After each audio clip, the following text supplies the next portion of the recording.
வாங்கினீங்கல்ல காசு, ஒரு அச்சாரம் வாங்கினீங்கல்ல, அத வந்து வெள்ளச்சாமி கேட்டா நீங்க என்ன பதில் சொல்லுவீங்க?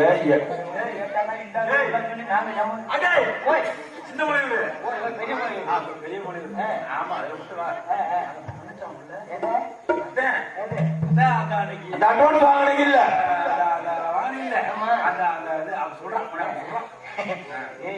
நம்ம அட்வான்ஸ் வாங்கினது அவனுக்கு வந்து இவ்வளவுதான் இருக்குது, இவ்வளவுதான் சொல்லாத.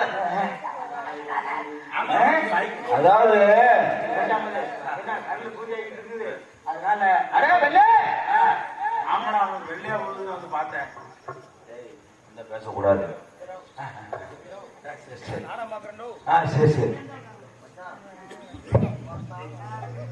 அடே வெள்ளை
முத்து முத்துராசா வாயப்படி.